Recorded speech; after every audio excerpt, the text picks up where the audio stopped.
So do you have faith in the higher court? Do you have faith that this verdict will be overturned, that indeed justice will be served, since you believe there's been a miscarriage of justice?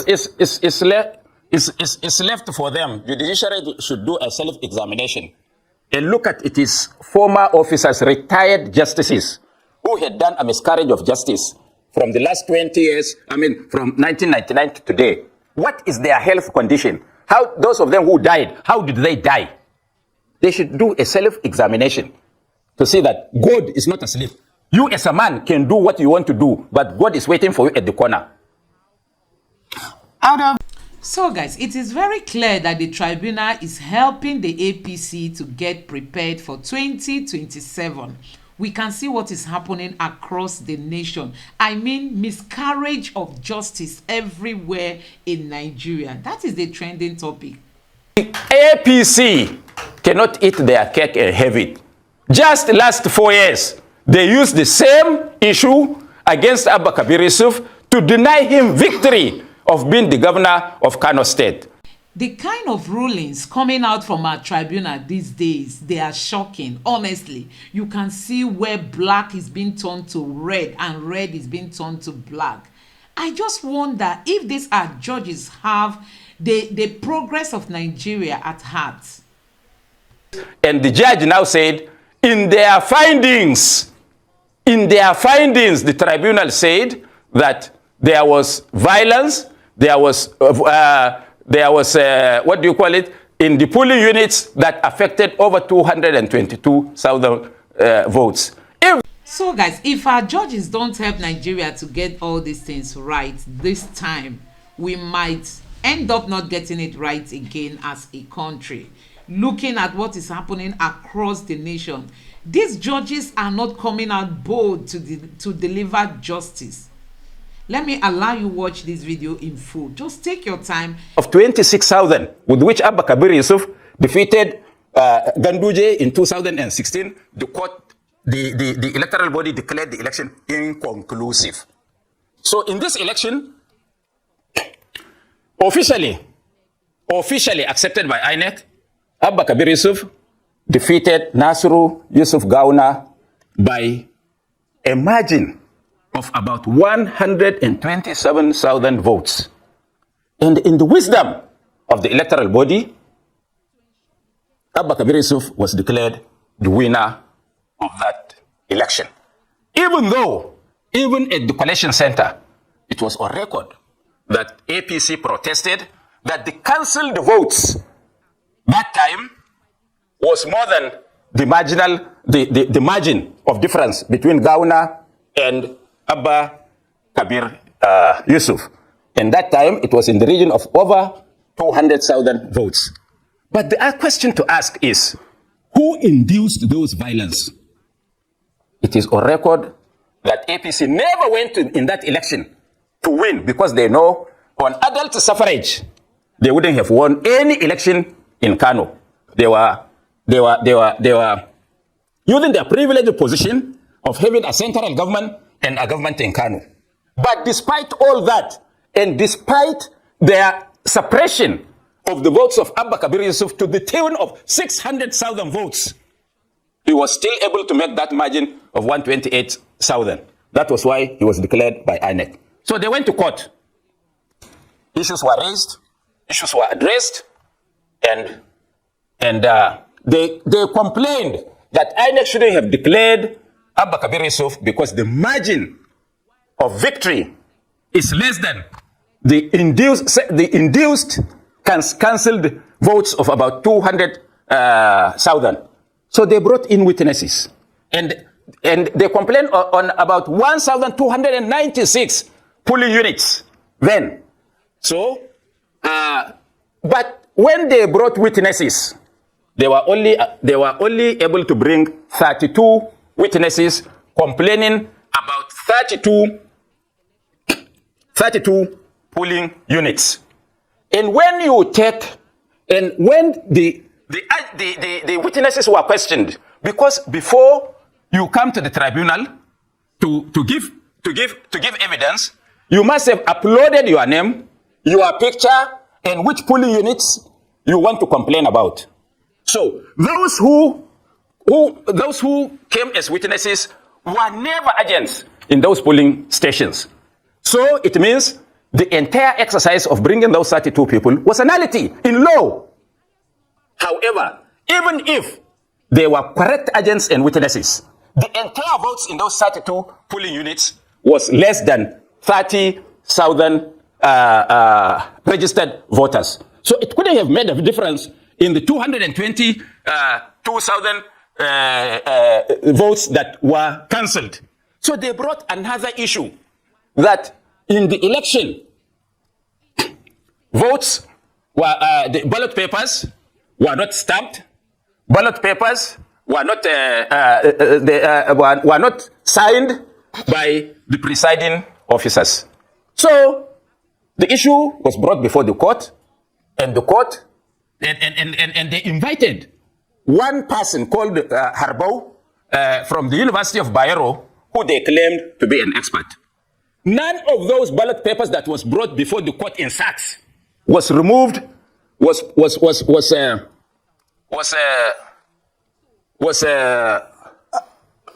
Alhaji Galadima, allow me to interrupt you for the sake of time. Yes, I can still hear you.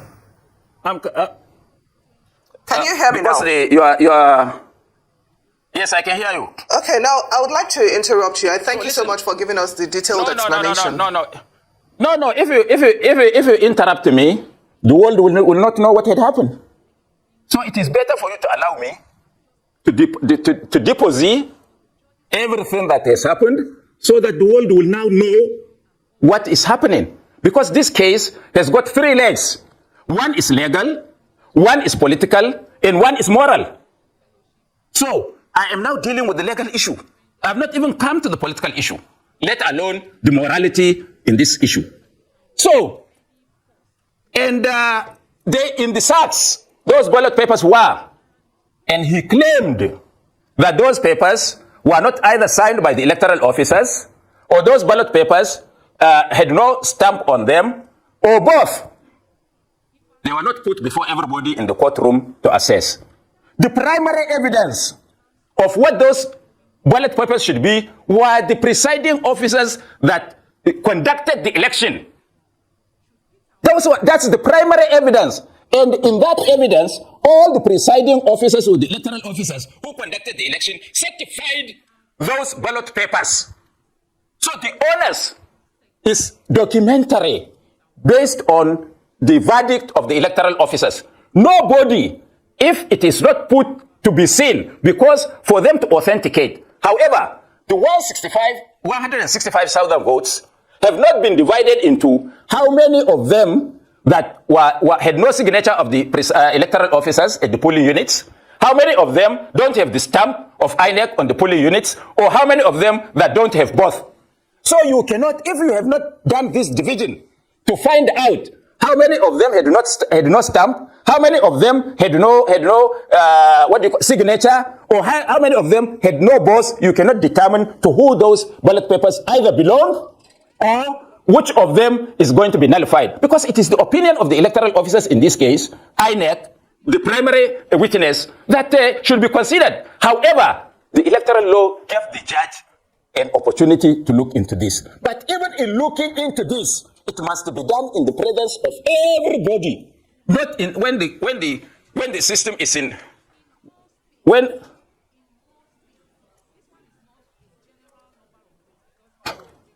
it is not when somebody just come and dump it before the court and for the court to take decision. This is one aspect of the legal issue. The other aspect is the issue of cancel the votes for which the appellant failed to establish through either documentary evidence or through physical witness that there was violence in this. But in the findings of the tribunal, in their own wisdom, they accepted that all the 165,000 votes belong to Abba Kabir Yusuf, and that all of them, without citing the ballot papers, all of them are unsigned, all of them have no stamp, all of them have both. How did that happen? In whose court? That's our fear. So this now leads us to the issue of margin. The APC cannot eat their cake and have it. Just last 4 years, they used the same issue against Abba Kabir Yusuf to deny him victory of being the governor of Kano State. Now this time, they want to use the same argument against him when it is exactly the same case. And the judge now said, in their findings, the tribunal said that there was violence, there was what do you call it, in the polling units that affected over 222,000 votes. If that is the case, if I were them, I could have said it's okay. If this 200,000 votes is more than the margin between Abba Kabir Yusuf and Gawuna of 128,000, then the best thing could have been to say, go for a runoff. That would have been justice. But you see, the issue is that it is not, the political aspect of it is that APC has a central government. They control the judiciary to a certain extent. Everybody in Nigeria knows that and believes in that now. And they control the security. So they put pressure on the judges. That I'm coming. We are running out of time. We are running out of time. Was read. So we are running out of time. Kindly allow me to explain. I'm so sorry. Me to explain. We are running out of time. We've heard you. You believe that, there was miscarriage of justice. But then there are some people within your own party that believe there's also internal sabotage involved. For instance, one of the chieftains in your party believes, that your presidential candidate is in alliance with the APC that is sold out, possibly for a ministerial nomination, and that could have influenced what happened at the election petition tribunal. What do you make of that? So you believe him? Because it's in alliance with the APC. Doesn't matter. You are here to explain. Asking me. No, listen, it's okay, listen to me. So, Kwankwaso is in alliance with the APC. They didn't give him ministerial appointment. And they took his governor by force when they abducted the judges and took them to a place we don't know, from where they made a Zoom declaration of verdict. So that's alliance, in your own opinion. So with this kind of friend, you don't need an enemy. Maybe the man that is saying that was paid to come and say it because he does not, he's in the other faction, he's in the other group that were expelled from the party. So what I'm trying to tell you is that in the case of Kano, this judgment cannot stand unless the judiciary is forced to do what they don't like. Alhaji Galadima, that's my opinion. Thank you for your opinion. But do you have any fears that there could be any type of unrest as a result of this situation? We know that there was a curfew that was initiated. Do you think things are dying down? Look. I hope this country, Nigeria, is trying to declare war on Niger for a military coup. Are you aware of that topic? Yes, I'm aware. Through ECOWAS? Definitely, I'm aware. So what is the difference between what happened in Kano and the coup in Niger? I'm sure you could explain for us. How can I explain? Because it seems like you're on their side. We're on... Mr. Galadima, thank you for answering that. But I was asking if you fear that there would be any kind of unrest. Is that something you fear or don't fear? Look, if you are sent to ask that question from me, you are asking the wrong person. But I want to volunteer one information for you. All issues of instability across the world is due to injustice. If they do justice, there will be no violence. Nobody will complain. But if they do injustice, it will ever haunt them. It will follow them even to their graves. Well, definitely, we know that the governor has promised, that he's not going to, that he'll be appealing the verdict. He has described it as daylight robbery. But I'm wondering, how optimistic are you that the Supreme Court, will overturn this ruling? Daylight the judiciary and security coup in Kano. So do you have faith in the higher court? Do you have faith that this verdict will be overturned, that indeed justice will be served, since you believe there's been a miscarriage of justice? It's left for them. The judiciary should do a self-examination and look at its former officers, retired justices, who had done a miscarriage of justice from the last 20 years, from 1999 to today. What is their health condition? Those of them who died, how did they die? They should do a self-examination to see that God is not asleep. You as a man can do what you want to do, but God is waiting for you at the corner. Out of So doing justice they have sworn to dispense justice without fear or favor. We would want to see that apparently happen. All right. With 165,663 votes deducted, they were apparently deemed not certified by INEC in this particular case. That's a large number of oversight or discrepancies with the electoral body. A lot of discussion for the last couple of months has been on the amount of responsibility. What amount of it should INEC be sharing in this whole situation? Do you have any opinions on how such a large amount of votes could have not have been certified in the correct manner before finally being approved ward by ward? Well, let me first of all say that I wasn't at the tribunal when they were making their sittings.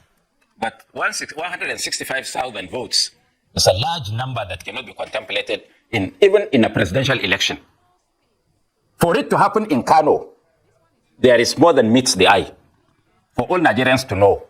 So it must have been induced or it must have been procured by certain elements in the polity. However, how can the fault of INEC affect another individual if we are looking for justice, not technicalities?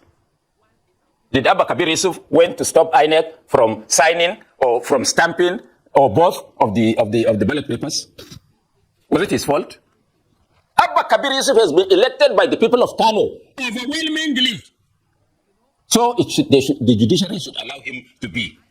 Irrespective of the pressure, we know those who are eyeing 2027 are doing. And they want to get, you see, the whole issue is not about Abba Kabir Yusuf. The whole issue is about Senator Rabiu Musa Kwankwaso, whose votes they have suppressed across the country. And they fear that in 2027, if he has an oxygen of a government like Kano, because the last time in 2019, they said Kano is too important to be left in the hands of opposition. So is that dogma that they are still carrying ahead to the future? So if you want to deal with Kwankwaso, take Kwankwaso as an individual and deal with him. If you don't like Galadima, waylay him and shoot him in one corner. Don't carry their cross and put on the shoulders of innocent citizens like Abba